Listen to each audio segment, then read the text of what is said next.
Ang umaga mga kamama. Napakalakas ng hangin ngayon. Nakapaglinis na ang kapapa natin ng sidewalk. Tapos ako, ngayon lang ako pumunta sa school kasi nauna si kapapa naglinis ng sidewalk. Pero ngayon, ang dami na naman ng snow kasi malakas ang hangin.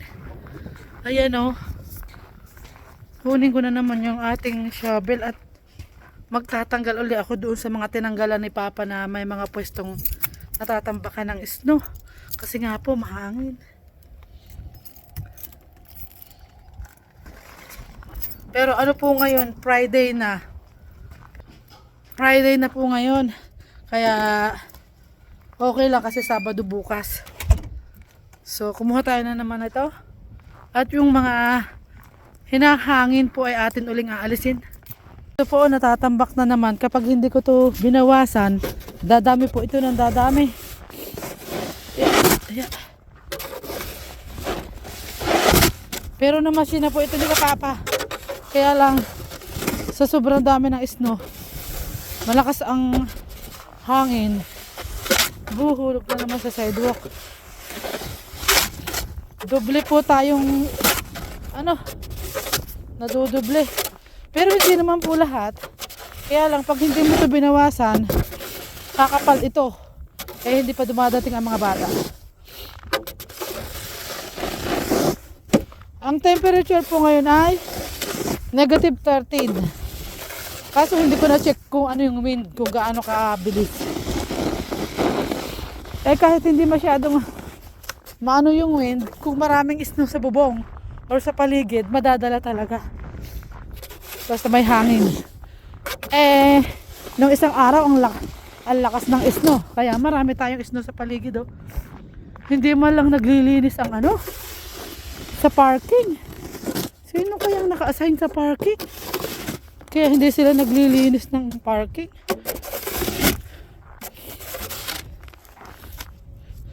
Basta ako mga kamama, mga sidewalk lang ako yung mga dadaanan nila. So ayan, i-clear ko lahat yung dadaanan nila sa abot ng aking makakaya. Yun,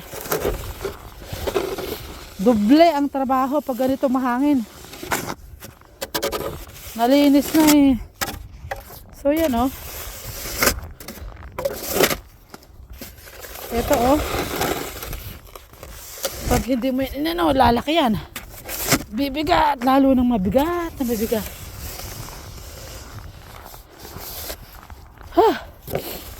So ayan, medyo okay naman dito. Konti lang yung mga ano-ano sa gilid na hangin, wag na nating alisin. Pero doon sa pinaka-front, namumuti oh. Ayan oh. Nako, ito yung pinaka-front ko. Hinangin pala dito oh.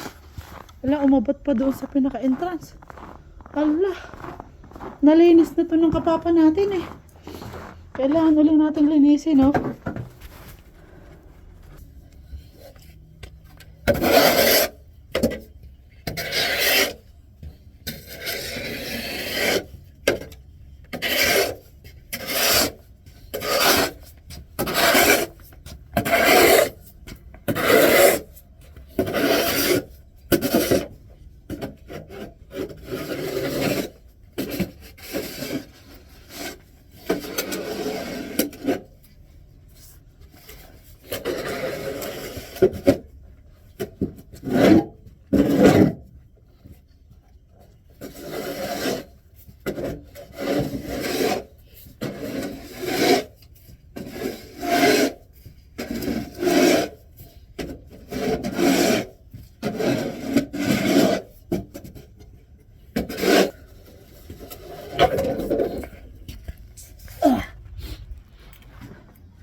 Grabe.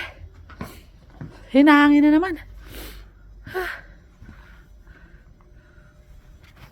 May palang bumabagsak dito mula sa bubong. Kaya pala napupuno dito sa pinaka-entrance.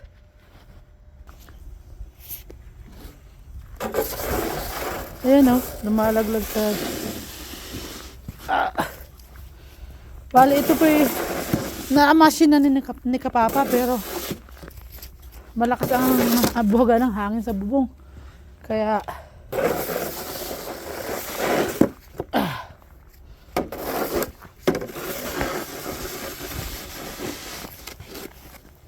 tingnan nyo ang taas ng snow, oh.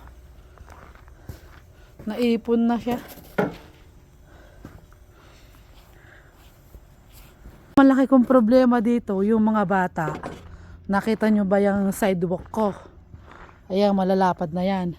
Pero ang ginagawa ng mga bata, di yan sila dumadaan sa matataas na yan, sa pinaka-edge na yan, sa mga matataas na yan.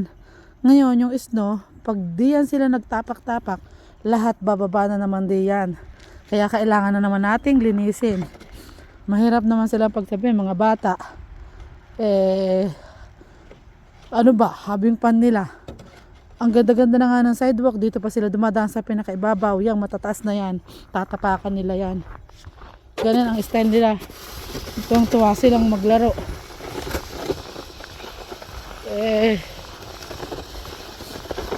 Ganun talaga. Yan, yung mga side na yan, yung mga edge na yan, dyan sila tumatapak. Yun, buti naman hindi masyado dito. Nalinis na to ni kapapa natin eh. Yun. Ayun ako, ang lakas ng hangin, oh. Oh, grabe. Oh. Nakita nyo yan, galing sa bubong yan. Wala nang, hindi naman nag-i-snow, pero yung galing sa bubong at galing dyan sa kalawakan na yan, nililipad dito sa akin. So ayan, nakita nyo yan, oh. Walang snow, pero yan, nanggagaling sa kung saan-saan, sa bubong, sa paligid. So ma-stuck dito sa akin. Kaya ako, malamang babantayan ko na naman sidewalk ko. May ako ilabas ngayong araw na to para mag-check ng sidewalk natin.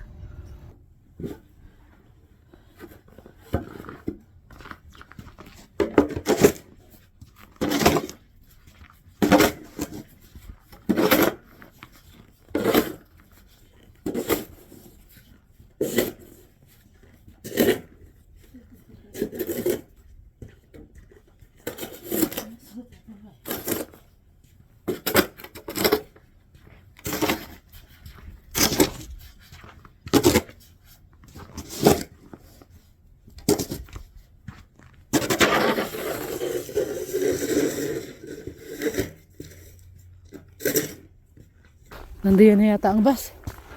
Ay, hindi, lumampas. Nag-pick up lang pala yung bus. So yun. Ganito ang buhay natin pagka snow sa umaga at mahangin.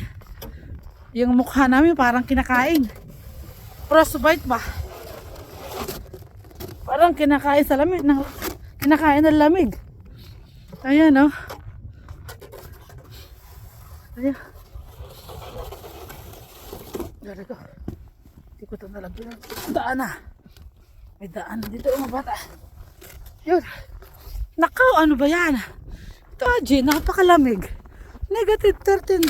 Napakalamig kasi windy nga. Ngayon, yung mga saloy-soy ay nagtutulo. Kaya tingnan nyo yung pagkakaiba nito. Nakita nyo yung pagkakaiba niya, napakadulas niyan. So, ito lang naman. Kasi ito yung saloy-soy sumulo kagabi. Yan. Nakita nyo yon? Yung line na yan, madulas siya, lalagyan natin ng cone. Or counting bato. Sabing lamig. Bakit sobrang lamig? Makain ng muka. Ng balat. So yan ang kasi yung part na yan, pag natapakan mo, madulas. Tingnan nyo yung mga saloy-soy ko. Yan. Sa gabi yan nagme-melt, kumakalat. Tingnan nyo. Dalawa yan ang magkatapat. Kaya yan, pag umano, nandito lahat. Itong problema ko, nakita nyo yan, oh, madulas yan. Nakita nyo, ay, hindi ko pa nalalagyan ng ano. Ito yun, oh, nakita nyo. Tumitigil na, kasi sa lamig, nag-i-stop na siya, kaya hindi na siya dumadaloy. Natatrap na siya, di yan kumakalat. Yan, kumakalat dyan. Kasi dalawa yan sa saloy-soy na yan, oh. Yan yung problema ko talaga. Ito yung sa likod pa lang, mayroon pa sa harap. Maglagay muna tayo ng bato, mga kamama ko ng bato yung Lalagyan ko ng bato yung IC na yun kasi dito ang dalpakan ng mga bata. Entrance ito ng grade 6 at ng grade 5. Kanya-kanyang entrance kasi. Aray ko. Wow. Grabe, sakit. Sakit sa kamay.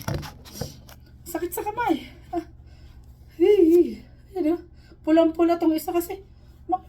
Akala ko maganda to. Pero bakit? Dapat kasi dito mga kamama, meron kang gloves na yung heated, yung ano siya, mainit, umiinit. Kaso ang mahal nun mga kamama, 200 plus yata o 300. Parang last time nagtanong kami, 270 something like that. Grabe, ang mahal din kasi, kaya yun, nagtsatsaga lang dito sa mga gloves. Makakapal din naman, kaya lang, hindi naman siya nag-iinit kapag ka sobrang lamig.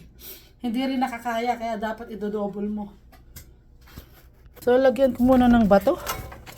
Yan, mahangin, kaya yung ating pintuan ay sumasara.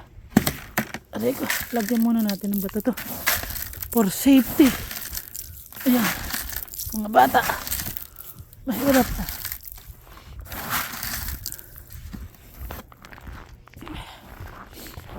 Ito yan, kita nyo yan, ano yan, ilalim yan ay C, kasi nga yung ginagapangan. Maglalagay tayo doon sa dulo ng kaunting bato para hindi tayo mapatawag. Siguraduhin na natin na kapag kami nakalimutan ako ipapipage ako sa office. So yun, lalagyan ko ng bato. Kaya dapat bago ka talaga umupo sa kapihan mo, na secure mo lahat yung paligid for the safety din ng mga bata.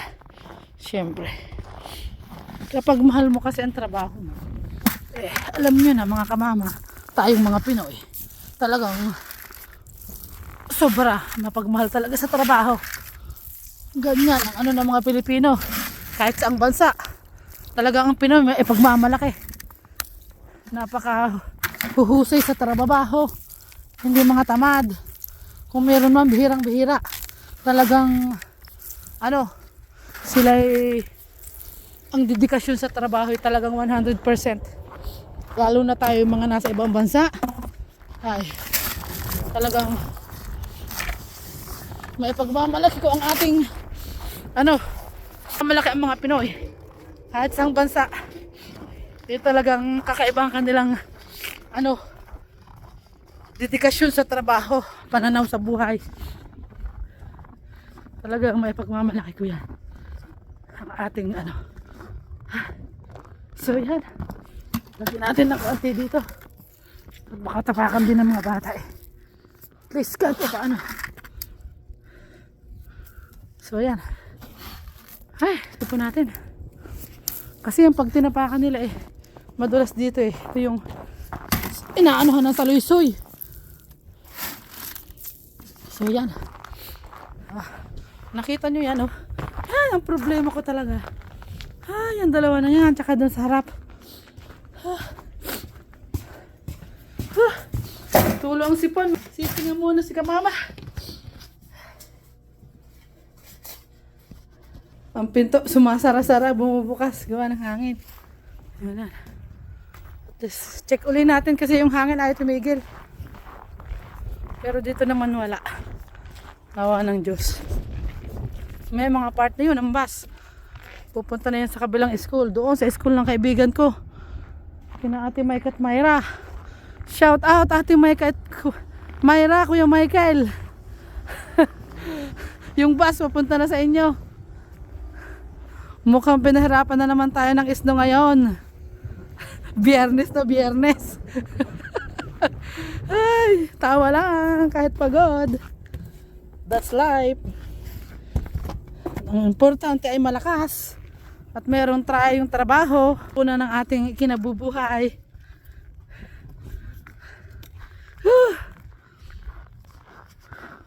Mga kamama, papasok na po tayo. Titingnan ko naman yung ating hallway kung may mga dumaan na mga basaan pa, pupunasan natin ng idadry natin ng map So yun po, mahangin. At yan ako, ano yun, aking pinto. Ano, bali, ang gagawin ko po mamaya, pa-check po ako sa labas kasi nga yung hangin, aabatan ko yung mga snow na natatambak sa mga pwesto-pwesto niya. Hindi naman po lahat, pero may mga lugar po na doon po binubuga ng hangin. So mamaya pa ulit-ulit ko po yung titingnan at aalisan natin ang snow. Ganun lang po. So yun lang po mga kamama. Thank you for watching at magandang umaga. At napakalamig na umaga. So yan, tingnan nyo. Yan. Yun lang po mga kamama. Thank you for watching. Don't forget to like and subscribe. Bye-bye!